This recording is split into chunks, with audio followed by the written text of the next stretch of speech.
Mutta otetaan laukaus pelottomuudesta, niin se on 3+ laukausvarma. Se ei niistä mitään ottanut itteensä, että siinä ei ole mitään ongelmaa.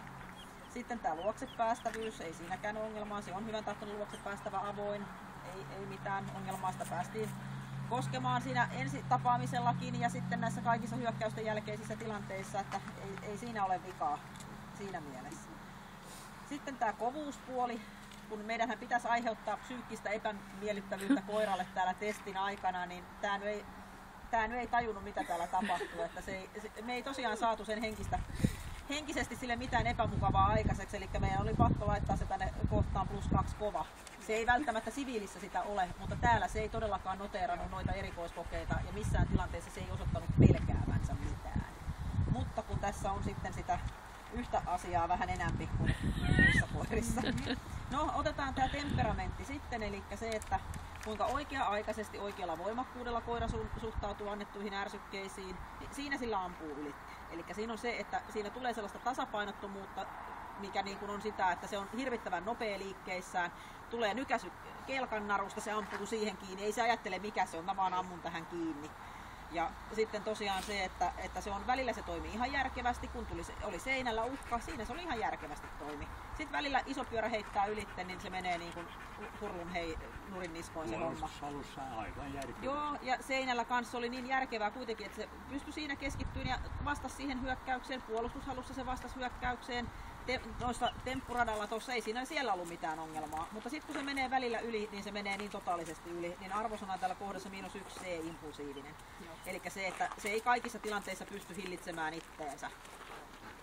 Kuulostaa ihan tutulta. Sitten toi hermorakenne, no siis kun me luetaan tuolla meidän arvosteluraamattua, niin siis onhan sillä oikeasti hermoissa vikoja. Siis sillä lailla, että se ei ole tasapainossa ne sen hermot ton taistelutahdon kanssa ja temperamentin kanssa, mutta kun siellä se ei tarvitse missään ohjaajan tukea, se ei vaadi palautumisaikoja. Ei se tarvitse palautua hyökkäyksestä, missä se on ihan helvetin tosissaan. Se ei tarvitse missään palautua, niin meidän on pakko laittaa se +1 hieman rauhaton. Ei se niin kuin noilla meidän kriteereillä se ei ole mielestä. Taustassa, niin yhdellä koiralla on semmoinen, että mä antan sille hermosta -3. Et niin selvästi hermosta. Mutta tosiaan se, että kun ajatellaan, että se meni testin läpi, sitä ei tarvinnut keskeyttää, se ei missään tilanteessa pystynyt tai ollut puremassa ketään.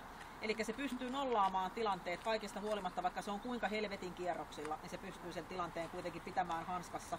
Ja jos me oltaisiin nyt lähdetty uudestaan testaamaan vaikka jollain eri testillä, niin todennäköisesti se olisi ollut paljon fiksumpi, koska nyt tuossa ampumisessa oli ai hitto, tämähän on helvetin hienoa, eihän täällä ole mitään niin kuin tällaista, mutta se alkutilanne, toi kelkka nostatti sen niin sfääreihin, että se niin kuin, sen takia meni näin. No sitten tämä, mitä se olisi voinut jättää vähän pentulaatikossa ehkä muillekin, tai en tiedä jättikö se, että onko niillä kaikilla näin paljon, mutta tämä taisteluhalu, niin täällä ei ole sellaista arvosanaa, mikä täällä olisi oikeasti kuuluu, mutta täällä on arvosana nyt laitettu kohtaan erittäin suuri +1. Eli sillä on nyt 5 koiran taistelutahto kyllä niin kuin se on niin suuri, oikeasti, että se niin kuin häiritsee sen tekemistä, että sillä niin kuin kelkalla meni se niin kuin ihan överiksen taistelutahdon takia, kun sillä oli sfäärit niin kuin potenssiin 1 000 000 tuolla.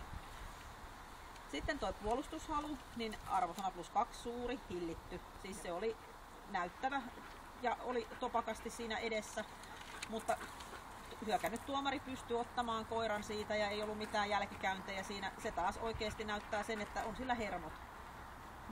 Niin joo, mutta kuitenkin tavallaan, että kun se nollataan, tulee rauha, niin se pystyy rauhoittumaan siihen.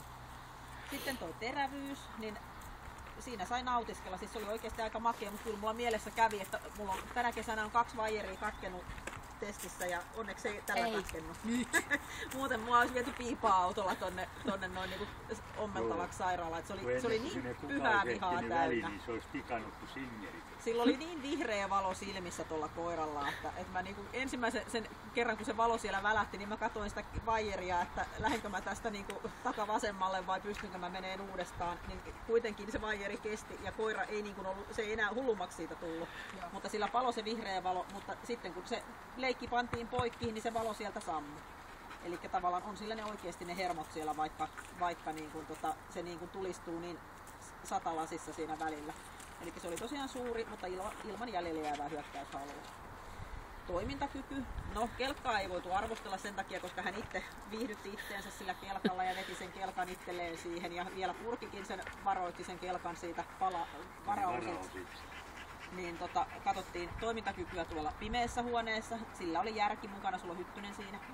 Järki mukana siinä hommassa, eli se tsekkasi paikat ja löysi sieltä ilman mitään ongelmaa. Sillä ei ollut mitään pakokauhua siellä. Vähän se mennä pompotteli siellä, kohelsi johonkin.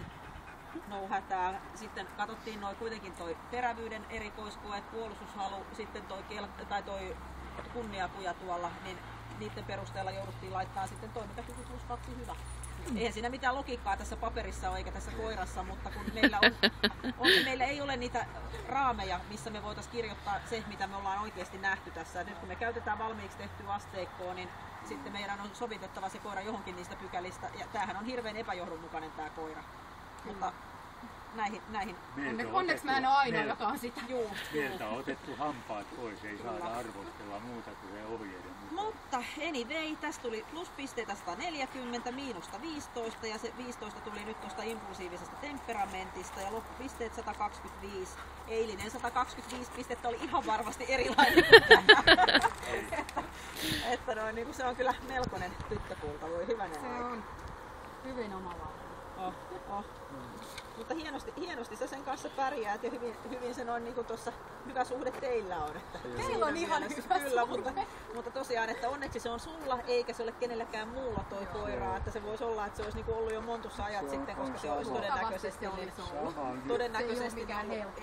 ei ole todellakaan. Siinä on hirveästi ominaisuuksia. Se on äärettömän mukava perhekoira. No ei kun aivan, joo, siis mä just sanon, että se on varmasti aivan erilainen kuin se on niin kuin normaalioloissa ja se, että sille sanotaan, mitä se saa tehdä tai mitä se ei saa tehdä.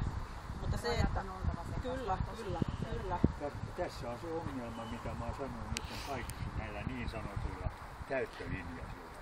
Siinä on se taisteluhalu ja nämä muut, kaiken muun kustannuksella. Eli hermot ja se taisteluhalu kun on balanssissa, niin se homma pelittää, mutta sitten kun toista on liikaa, niin se tekee taisteluhalulla pitäisi olla helkkarin hyvät hermot. Mutta hauska koira. Se jää meille muistoihin elämään pitkäksi aikaa. Näillä tulee ilmeisesti kyllä lisää. Sitten seuraavana tulee